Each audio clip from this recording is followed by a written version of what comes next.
The rain was relentless that night. A steady, cold drizzle washed over the small town, turning the roads slick and reflecting the flickering glow of old street lamps. Officer John Haskins was patrolling a rural stretch alone, just as he had for the last 7 years. It was a quiet town. Most of the time, his radio only buzzed with routine calls. A car accident, a dispute over property lines, the occasional noise complaint. But tonight felt different, and he couldn't shake the unease. It was 2:15 a.m. when the call came in. Dispatch crackled with static, and then the voice, unnervingly shaky, spoke. "John, we just got a call. House on Riverton Road. Abandoned farm. 911 operator said someone was whispering on the line. No words, just sounds." John hesitated. Riverton Road was infamous around town, not because it was dangerous, but because of the stories. Stories of shadows darting through windows, of strange noises drifting out from the abandoned farmhouse, and of children's laughter echoing from the empty fields. But John was not a man who believed in tales. He drove out there, the wipers thumping a steady rhythm against the windshield. As he approached, the old farmhouse came into view, a decaying, weather-beaten structure barely standing amidst a sea of overgrown weeds. He turned off his headlights, the darkness swallowing him whole.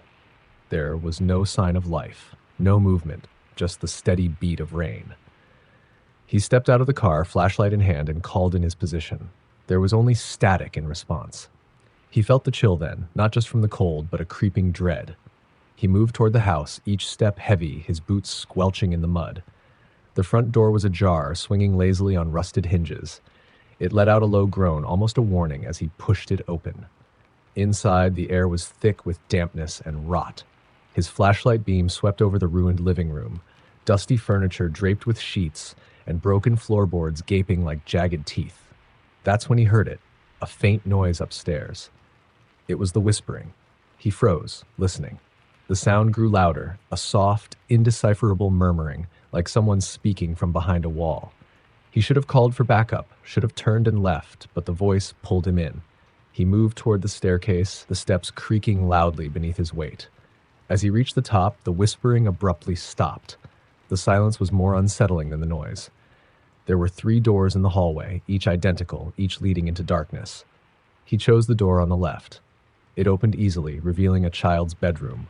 Long abandoned toys scattered across the floor, a faded rocking horse resting eerily still in the corner. A chill settled over him. His breath clouded in the air. He was about to turn back when the door slammed shut behind him. The flashlight flickered, and in its momentary darkness, he swore he saw a shape move, small and low to the ground. The whispering returned, louder now, but there was no one there. John's heart was pounding as he forced the door open and stumbled back into the hallway. The whispering followed him, closer now, like it was coming from just behind his ear. He moved to the second door, and it was there that he found the old photograph. It was lying in the middle of the floor, a picture of a family smiling in front of the farmhouse. But something was wrong. The faces were blurred, and there were more people in the photo than he could count. People standing in the shadows, behind the family, staring out with empty eyes. The whispering turned to a low growl. He dropped the picture and backed away, his pulse racing. There was one door left. He didn't want to open it, but he had to know. His hand trembled as he twisted the doorknob. It was a bathroom, empty, save for a cracked mirror above the sink. The mirror was filthy, but as he stepped closer, he saw something moving behind him. A reflection, but not his own. A pale face, gaunt with hollow eyes, stared back at him from over his shoulder. He spun around, but the room was empty. In the mirror, the figure grinned. The radio on his belt crackled to life, hissing with static, then a voice came through, distorted but familiar. "John, get out. They're waiting." He stumbled back, nearly tripping over himself as the bathroom light flickered. He turned to leave, but the door wouldn't budge. The whispers turned into shrieks, agonized, pleading cries. He pounded on the door until his fists bled, but it was no use. The light went out completely, plunging him into darkness. In the pitch black, he felt something brush against his arm. A cold, skeletal hand. The shrieks stopped, replaced by a single low, raspy voice inches from his ear. "We've been waiting for you," he screamed, throwing himself against the door with all his strength. It burst open, and he fell into the hallway, gasping for breath. The house was alive with noise now, the sound of children's laughter, of footsteps rushing up the stairs, of something heavy being dragged across the floor. He ran, barely seeing through the panic, down the staircase and toward the front door. It slammed shut in his face. A shadow passed by the window outside, moving quickly. The laughter grew louder, echoing through every wall. He yanked the door open, feeling something tug at his jacket, and stumbled out into the rain. As he sprinted to his car, the farmhouse went quiet again. He didn't look back, couldn't look back. He threw himself inside the vehicle, locking the doors, and floored the gas pedal. The drive back was a blur. He couldn't remember the roads, couldn't think, only the image of that face, smiling in the mirror, lingered in his mind. When he reached the station, he was drenched, shivering, barely able to speak. The other officers looked at him with concern as he tried to explain, but his words faltered. No one had called him to Riverton Road. There had been no 911 call. In the days that followed, John refused to go back on patrol. He quit the force, leaving behind the badge he'd worn with pride for years. But the nightmares never stopped. The face in the mirror haunted his dreams. The whispers never faded. He moved away, far from that cursed town, but the feeling of being watched stayed with him. One night, months later, he woke to the sound of faint laughter coming from his living room. He got up, heart pounding, and there, lying on his coffee table, was the old photograph. The same one he'd found in the farmhouse, with the blurred faces and shadowy figures. This time, one of the figures was clear. It was him, standing in the background, staring out with empty eyes. He ran to the bathroom, desperate, needing to see his reflection. But when he looked in the mirror, it wasn't his face that stared back. It was the gaunt, hollow-eyed figure, grinning. And as he stood frozen, his own hand, thin and skeletal, reached up to touch the glass from the other side. The last thing he heard before the darkness took him was the sound of the children laughing louder and louder until it was all-consuming. John Haskins was never seen again. His house was found abandoned, doors locked from the inside, and the police found only one thing out of place: a single old photograph lying face down on the bathroom floor. In the picture, the smiling family was still there, but the shadows were clearer now. They weren't just standing behind the family anymore. They were moving forward, toward the camera, their faces twisted in malevolent grins. In the bottom corner, a new figure had appeared. John, his face frozen in a silent scream. No one in town speaks of Riverton Road anymore. The farmhouse has been swallowed by the weeds, a relic of a story that no one believes, but everyone knows. And sometimes, on the darkest nights, when the wind is just right, the faint sound of children's laughter can be heard drifting through the fields, growing louder with every whisper of the rain. The call came at midnight, sharp. Officer Claire Donovan was about to clock out when the dispatcher's voice came through, tense and urgent. 911 report, woman in distress, screaming about someone being in the house, no address given, location traced to Old Pine Road. Claire's heart sank. Everyone knew about Old Pine Road, but not because of any official history. It was local legend, an abandoned stretch with no houses, no lights, just miles of overgrown forest, twisted trees, and black, muddy swamps. A place where people claimed they saw things they couldn't explain. But protocol was protocol. She set out alone, the low hum of her cruiser's engine, the only sound in the suffocating quiet of the rural night. It took 20 minutes to get there, every mile feeling like it stretched further. As she pulled onto Old Pine Road, the darkness seemed to deepen. No streetlights, no other cars, just her headlights cutting a narrow path through the thickening fog. Then she saw it, a house she didn't remember, rising out of the gloom. It wasn't on any map, and it looked wrong. It was 2 stories tall, old and decaying, with windows like hollow eyes. A cold, sharp wind whipped around her, rattling the bare branches of the surrounding trees. She felt a creeping dread crawl up her spine, but the radio crackled again, this time with a woman's voice, whispering, sobbing. "Help, please, he's inside."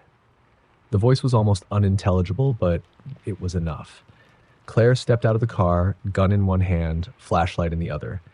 The house loomed, every step toward it filling her with an unnatural heaviness like she was sinking into the earth.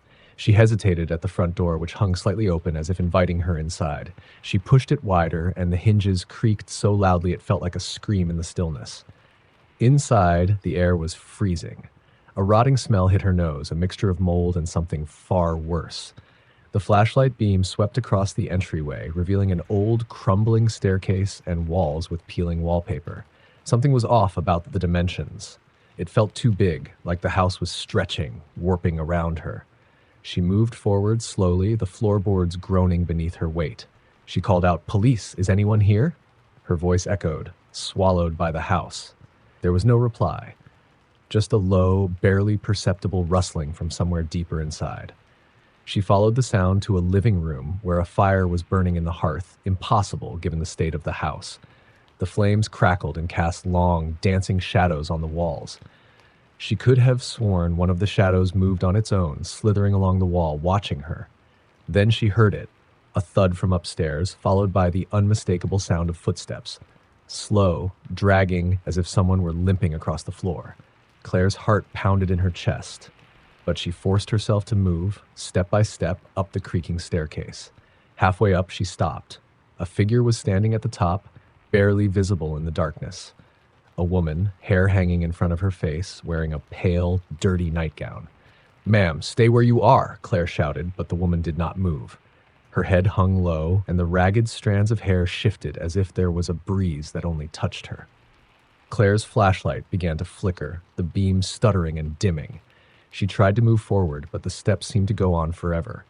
The woman at the top suddenly jerked, her head snapping up to reveal hollow, blackened eyes that wept blood. Claire screamed, stumbling back as the woman's mouth stretched open wider, unnaturally wide, and she began to wail, a sound of agony and despair that filled every corner of the house. The lights went out completely. Claire was plunged into darkness, the only sound the relentless, unearthly wail. She fumbled for her flashlight, and when it blinked back to life, the woman was gone. The hallway was empty, but the crying continued, coming from behind a door at the end of the corridor. Claire, shaking, raised her weapon and kicked the door open. Inside was a child's bedroom, untouched by the decay that infected the rest of the house. Toys were scattered on the floor, a small bed neatly made in the corner, and there in the center of the room was a tall, full-length mirror. In the reflection, she saw herself, but something was wrong. Her reflection's face was twisted, the eyes sunken and dark, a smile slowly spreading across lips that weren't moving. Her reflection raised a hand, not mirroring her own movements, and pointed behind her. Claire whipped around, gun raised, but the room was empty. When she looked back at the mirror, the child's bedroom was gone. The reflection now showed a basement, dark and dripping with stagnant water, and standing in the center, looking directly at her, was the woman from the stairs, her mouth still hanging open in that silent, impossible scream. Suddenly, the mirror shattered and the room went icy cold. She felt a breath on the back of her neck, warm and rotten. She ran, stumbling down the stairs, her flashlight flickering wildly. The shadows in the house seemed to move now, reaching out for her. She burst through the front door, out into the night, and sprinted to her car. She locked herself inside and fumbled for the keys, but they weren't in the ignition. The woman's face appeared at the driver's side window, staring at her with those empty eyes. Claire screamed, pounding at the glass, but the face only grinned. Just then, the car's radio came to life. The same woman's voice as before, clearer now, came through. "He's waiting. Come back. We're all waiting." She slammed her hand down on the ignition and the car roared to life. She sped away, tearing down Old Pine Road as fast as she could, the house vanishing into the fog behind her. When she got back to the station, she was hysterical. But no one believed her. There was no call from Old Pine Road, no trace of the woman's voice on the recordings. She tried to take the other officers out there, but they found nothing. No house, no driveway, not even the footprints she should have left in the muddy road. Claire quit the force the next day. She moved far from the town, trying to forget the horror that had nearly consumed her. But the nightmares began almost immediately. Dreams of the woman of the house that shouldn't exist. They grew worse, more vivid, until she was afraid to close her eyes. 2 months later, she vanished. Her car was found abandoned on Old Pine Road, the keys still in the ignition. No sign of struggle, no trace of her anywhere. The only clue was a small, broken mirror lying on the passenger seat, with a single bloody handprint smeared across the glass. It was her handprint, but no one could explain how it got there. The locals still talk about her disappearance. They say that if you drive down Old Pine Road on the darkest nights, you might see the house again. Some say they've seen Claire's face staring back at them from the second-story window, pleading for help, her eyes wide and empty. But no one who has seen it stays long enough to find out if the door will open. And sometimes, on those same nights, a woman's voice comes over the radio frequencies, whispering, calling for help, always cutting out before you can hear the end. The last thing you catch before the static swallows it up is always the same. We're all waiting. Detective Mark Jennings was a man who had seen it all. Drug busts, homicides, missing persons, the ugliest sides of humanity. But there was one case that had always haunted him. The disappearance of Jason Wyatt, a rookie officer who vanished without a trace during a routine traffic stop 5 years ago. Mark had been Jason's partner, and the case had gone cold despite all efforts. Tonight, however, that would change. Mark was nearing the end of his shift when his radio crackled to life. Static buzzed, and then a voice, low and strained, called his name. "Mark, help. I'm at Pinewood Bridge." His blood ran cold. It was Jason's voice, unmistakable, but that was impossible. Jason was gone. Mark's fingers trembled as he responded, but there was no answer, only the steady hum of static. Without thinking, he sped off toward Pinewood Bridge, an old, rickety structure that spanned the river on the edge of town. It was long abandoned, closed after a series of tragic accidents, left to rot like so many forgotten things. As he neared the bridge, the fog thickened, swallowing the road. His headlights barely pierced the soupy darkness, and the atmosphere was oppressive.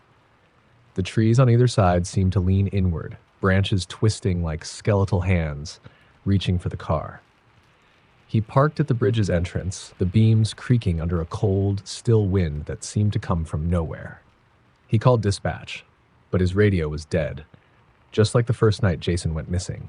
The air felt heavy, like it was pressing in around him, squeezing his chest. Mark stepped out, the crunch of gravel underfoot unnervingly loud in the silence. His flashlight cut a narrow path through the gloom as he moved onto the bridge, every step feeling heavier than the last. The old wooden planks creaked and groaned, and the river far below was nothing but a dark, churning abyss. Halfway across, he saw something lying in the middle of the bridge, a police hat, worn and dirty. It was Jason's. He picked it up, his hands shaking, and that's when he saw a figure standing at the far end of the bridge, barely visible through the swirling fog. "Jason?"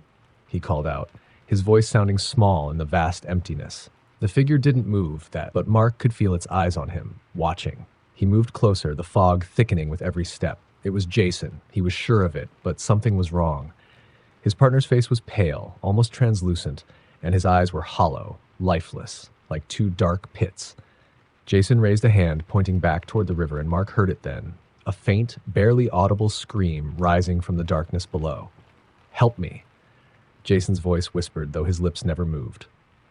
Mark's heart pounded as he took a step back, but the bridge suddenly shook, violently.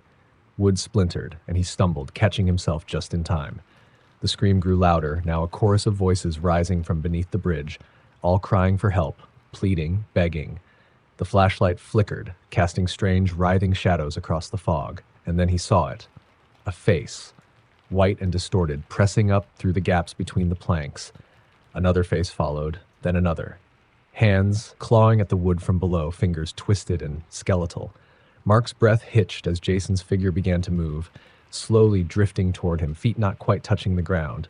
His partner's face twisted into a grotesque smile, eyes bleeding darkness. "They want you," Jason said, his voice a wet gurgle, as if he were drowning. The bridge shuddered again, the voices below rising to a deafening roar, and Mark ran, sprinting back the way he came, but the fog seemed to thicken, swallowing the bridge behind him. It felt endless, stretching out forever, no matter how fast he moved. Suddenly, the ground beneath him gave way, and he fell, crashing through rotting boards and into the freezing black waters of the river. The cold was paralyzing, and he was dragged down into the depths. Faces swirled around him, pale and empty-eyed, their mouths open in silent screams, their hands clawing at his uniform, pulling him deeper. He kicked and fought, desperate for air, but the weight of them was too much. Then a familiar hand gripped his wrist. Jason's hand pulling him, dragging him back to the surface. Mark broke through the water, gasping for breath, and found himself on the riverbank, soaked and shaking. The bridge loomed behind him, and the fog was gone, replaced by the cold, clear light of the moon. He lay there for a moment, unable to move, staring up at the sky until a shadow passed over him. Jason's figure was standing above him, face twisted into a mask of rage and sorrow. "You left me," Jason whispered, the words filled with bitter cold. "You left us." Then he was gone, vanishing into the night, and Mark was alone. He sat up, coughing up icy water, and looked around, but there was no sign of the bridge. The road behind him was empty, as if it had never been there. All that remained was the hat he'd found, lying by his side, soaked and muddy. He picked it up, hands numb and shaking, and something inside it caught his eye. A small, waterlogged notebook. Jason's notebook, the one he'd carried the night he vanished. Flipping it open, Mark's blood ran cold. The pages were blank, except for the last one, where a single message had been scrawled in a shaky hand. "They are waiting. I am with them now, and so will you be." Mark quit the force the next day. He became a recluse, rarely leaving his house, haunted by the echoes of that night. But he knew it wasn't over. The nightmares followed him. Dreams of faces in the river, of the fog swallowing him whole, of Jason's dead eyes staring at him through the darkness. One night, nearly a year later, a neighbor reported hearing strange noises from Mark's house, screams, and then silence. When the police arrived, the front door was wide open, and the house was empty, save for the notebook, now lying in the center of the living room. The final page had changed. The message had been replaced with a single, freshly written line: "We are still waiting." The search party found his car near Pinewood Bridge, engine running, headlights piercing the thick fog that had rolled in from the river. But Mark was never found. The bridge, now a crumbling ruin, had partially collapsed, and a strange, muddy trail led down to the water's edge. They never dared to look further. Over the years, rumors spread, and the story became legend, a ghost story for teenagers and thrill seekers. They say that if you stand on Pinewood Bridge at midnight, you'll hear voices rising from the river, begging for help. And if you stay long enough, you might see a figure emerge from the fog. A man in a drenched police uniform, his eyes dark and empty, searching, always searching.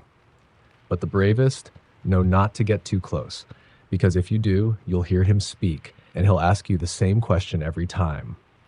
"Have you seen my partner?" And those who answer, those foolish enough to step closer, are never seen again.